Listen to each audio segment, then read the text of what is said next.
അനുഗ്രഹിക്കപ്പെട്ട നല്ല സമയത്തിനായി ഞാൻ ദൈവത്തെ സ്തുതിക്കുന്നു, സ്തോത്രം ചെയ്യുന്നു. ദൈവവചനം ശ്രവിച്ചുകൊണ്ടിരിക്കുന്ന എല്ലാ ദൈവമക്കൾക്കും വീണ്ടും വരാമെന്ന് അരുളി ചെയ്തവനായ കർത്താവായ യേശു ക്രിസ്തുവിൻ്റെ തന്നെ നാമത്തിൽ ഞാൻ എൻ്റെ സ്നേഹവന്ദനം അറിയിക്കുന്നു. ഇന്നത്തെ അല്പസമയത്തെ ചിന്തയ്ക്കായി 16-ാം സങ്കീർത്തനം 8-ാം വാക്യം നമുക്ക് വായിക്കാം. ഞാൻ യഹോവയെ എപ്പോഴും എൻ്റെ മുമ്പിൽ വെച്ചിരിക്കുന്നു, അവൻ എൻ്റെ വലത്തുഭാഗത്തുള്ളത് കൊണ്ട് ഞാൻ കുലുങ്ങിപ്പോകുകയില്ല. അനുഗ്രഹിക്കപ്പെട്ട ഒരു വേദവാക്യമാണ് നാം കേട്ടത്. ക്രിസ്ത്യൻ സ്റ്റാൻഡേർഡ് ബൈബിൾ വേർഷനിൽ I always let the lord guide me because he is at my right hand, I will not be shaken എന്നും, ദ ന്യൂ ലിവിംഗ് ട്രാൻസ്ലേഷനിൽ I know the lord is always with me, I will not be shaken for he is right beside me എന്നുമാണ് 16-ാം സങ്കീർത്തനം 8-ാം വാക്യം രേഖപ്പെടുത്തിയിരിക്കുന്നത്.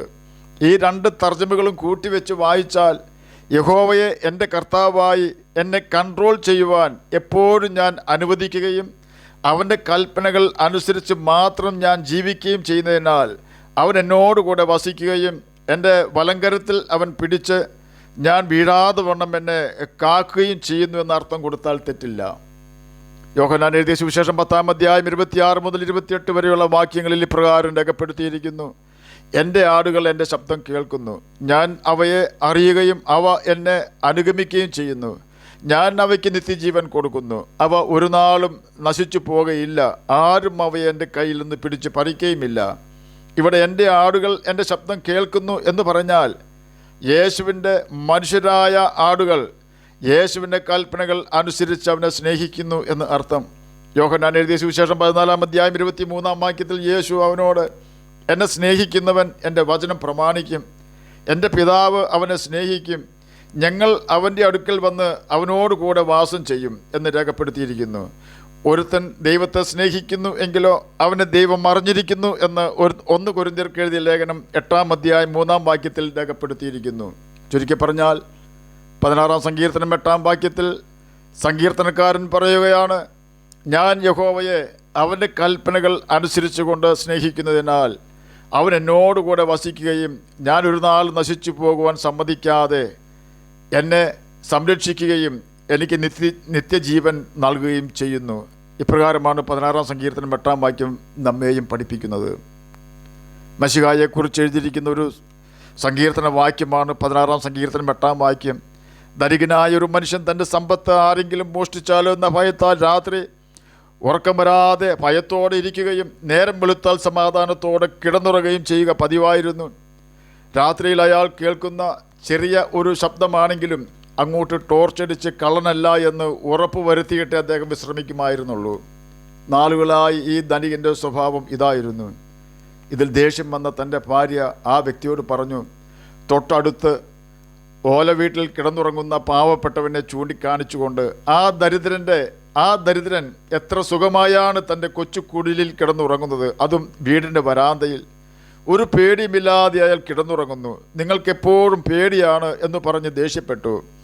ആ ധനവാൻ തൻ്റെ ഭാര്യയോട് പറഞ്ഞു, നീ നോക്കിക്കൊള്ളുക, നാളെ രാത്രി അവൻ സമാധാനത്തോടെ കിടന്നുറങ്ങുകയില്ല.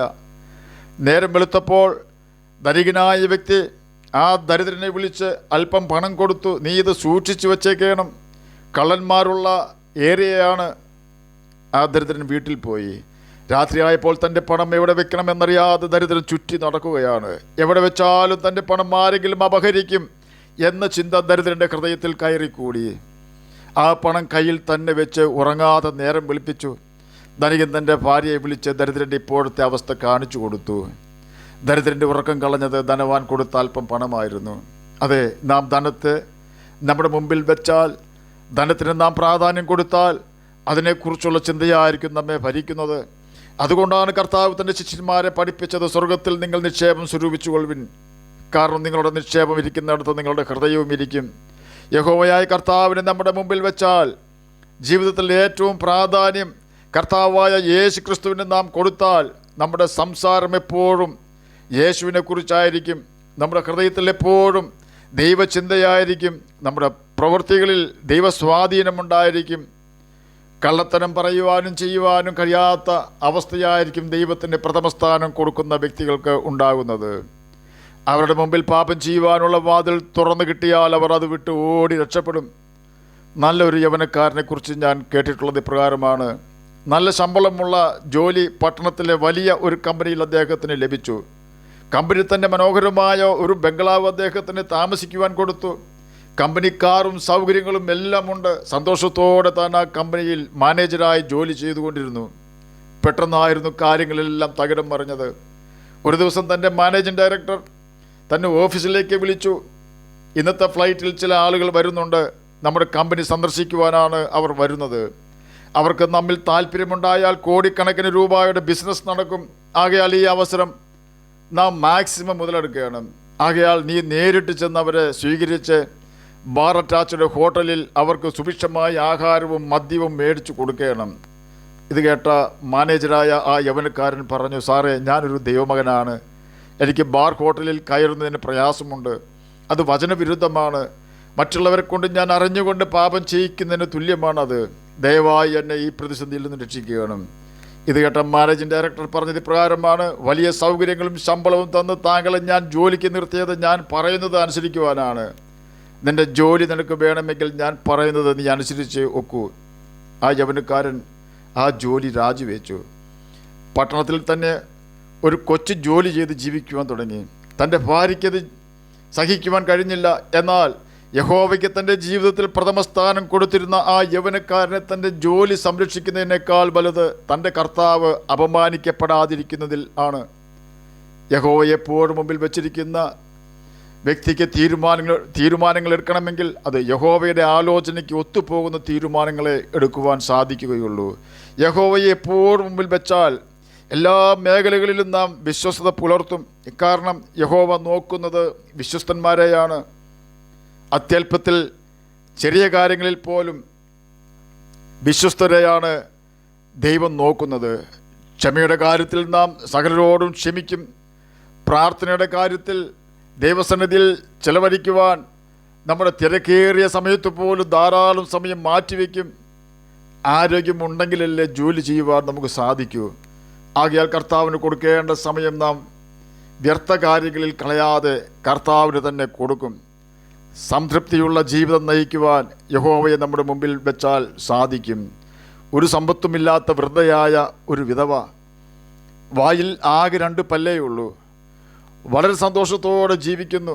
കാരണം കർത്താവ് ആ മാതാവിൻ്റെ സ്നേഹിതനാണ്. അനാഥയായ ആ മാതാവ് യേശുവിൽ ആശ്രയിക്കുന്നു. തൻ്റെ ജീവിതത്തിൻ്റെ പ്രധാന ഭാഗം കർത്താവിനെ ഏൽപ്പിച്ചിരിക്കുന്നു. യഹോവയ്ക്ക് നമ്മുടെ ജീവിതത്തിൽ പ്രഥമ സ്ഥാനം കൊടുത്താൽ പരീക്ഷ വരുമ്പോൾ നമ്മുടെ ഹൃദയത്തെ അവൻ കാക്കും. ലോകത്തിൽ നിന്നും സാത്താനിൽ നിന്നും രക്ഷപ്പെടുവാൻ നമുക്ക് ശക്തി തരും. വിശുദ്ധിയുടെ കാര്യത്തിലാണെങ്കിൽ നാം യഹോവയ്ക്ക് പ്രഥമ സ്ഥാനം കൊടുത്താൽ അശുദ്ധി കാണുന്നത് പോലും നമുക്ക് വെറുപ്പായിരിക്കും. കർത്താവാണ് നമ്മെ ഗൈഡ് ചെയ്യുന്നത്. അനുസരണത്തിൻ്റെ കാര്യത്തിൽ അല്പം പോലും നമുക്ക് പ്രയാസം നേരിടുകയില്ല. നാം കർത്താവിനെ അനുസരിക്കും. കർത്താവ് നമുക്ക് അതിനുള്ള കൃപ തരും. വചനം നമുക്ക് മനസ്സിലാകുന്നില്ലെങ്കിൽ നമ്മുടെ ബുദ്ധിയെ അവൻ തുറക്കും.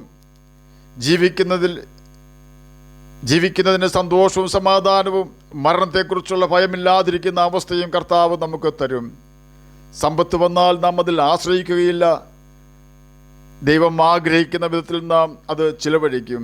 ആവശ്യമില്ലാത്ത ആർഭാടം ഒഴിവാക്കി ദൈവരാജ്യത്തിൻ്റെ കെട്ടുപണിക്ക് പ്രാധാന്യം കൊടുത്ത് ധനവിനിയോഗം നടത്തുവാൻ യഹോവയ്ക്ക് നമ്മുടെ ജീവിതത്തിൽ പ്രഥമ സ്ഥാനം കൊടുക്കണം.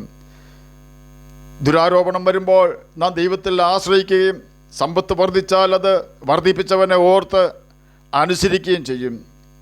ന്യായവിധി സമയത്ത് നമുക്ക് നല്ല ധൈര്യമുണ്ടാകും. കാരണം ഇന്ന് നമ്മുടെ നിയന്ത്രണം നാം ഏൽപ്പിച്ചവനായ കർത്താവാണ് അന്ന് ന്യായാധിപനായി വരുന്നത്. അവൻ അന്നും നല്ല സ്നേഹിതനായി തന്നെ നമ്മുടെ കൂടെ ഉണ്ടാകും. അതുകൊണ്ട് യഹോവയെ എപ്പോഴും നമ്മുടെ മുമ്പിൽ വയ്ക്കാം. ഒന്നുകൂടി വ്യക്തമായി പറഞ്ഞാൽ നമ്മുടെ ജീവിതത്തിൽ യേശുവിന് പ്രഥമ സ്ഥാനം കൊടുക്കാം. എവിടെ പോയാലും എങ്ങനെ ജീവിച്ചാലും യേശുവിൻ്റെ ഗൈഡൻസ് അനുസരിച്ച് മാത്രം യാത്ര ചെയ്യാം. എന്നാൽ യേശു നമ്മുടെ യാത്ര സഫലമാക്കും, സുരക്ഷിതമാക്കും. സന്തോഷമായും സമാധാനമായും ഈ ഭൂമിയിൽ ദൈവഭയത്തോടെ ജീവിക്കുവാനും വരുംകാല നിത്യതയിൽ കർത്താവിനോട് കൂടെ ജീവിക്കുവാനും കർത്താവ് നമ്മെ സഹായിക്കും. ആകയാൽ നമുക്ക് കർത്താവിൻ്റെ കൽപ്പനകൾ അനുസരിച്ചുകൊണ്ട് അവനെ സ്നേഹിക്കുകയും നിത്യജീവനാവകാശികളായി തീരുകയും ചെയ്യാം. അതിന് കർത്താവ് നമ്മെ സഹായിക്കട്ടെ എന്ന് പ്രാർത്ഥിച്ചുകൊണ്ട് ഞാൻ എൻ്റെ വാക്കുകളിൽ നിന്ന് വിരമിക്കുന്നു. നമുക്ക് പ്രാർത്ഥിക്കാം. ഞങ്ങളെ സ്നേഹിക്കുന്ന സ്വർഗീയ പിതാവേ, നല്ല വചനത്തിനായി അങ്ങയെ സ്തുതിക്കുന്നു, സ്തോത്രം ചെയ്യുന്നു. എന്നെ കേൾക്കുന്ന ഏതെങ്കിലും പ്രിയപ്പെട്ടവർ അങ്ങയെ തിരിച്ചറിയാതിരിക്കുന്നുവെങ്കിൽ അങ്ങേ തിരിച്ചറിയുവാൻ തക്കവണ്ണം അവരുടെ ഹൃദയദൃഷ്ടി പ്രകാശിപ്പിക്കണമേ. അവർക്ക് വിശ്വാസം വർദ്ധിപ്പിച്ചു കൊടുക്കണമേ. അങ്ങയുടെ കൽപ്പനകൾ പ്രമാണിച്ചുകൊണ്ട് ജ്യോതിഷികളെ പോലെ തിളങ്ങുവാനും നിത്യജീവനാവകാശികളായി തീരുവാനും മടിയനെ കേൾക്കുന്ന അങ്ങയുടെ കുഞ്ഞുങ്ങളെ സഹായിക്കണമേ. പഠിക്കുന്ന കുഞ്ഞുങ്ങൾക്ക് പഠിക്കുവാനുള്ള ബുദ്ധിയും ജ്ഞാനവും കൊടുക്കണമേ. രോഗത്താൽ ഭാരപ്പെടുന്നവർക്ക് രോഗസൗഖ്യം കൊടുക്കണമേ. പ്രാർത്ഥന കേട്ടതിനായി സ്തോത്രം. യേശുവിൻ്റെ നാമത്തിൽ തന്നെ ആമേൻ. കർത്താവ് എല്ലാവരെയും അനുഗ്രഹിക്കട്ടെ. സ്തോത്രം.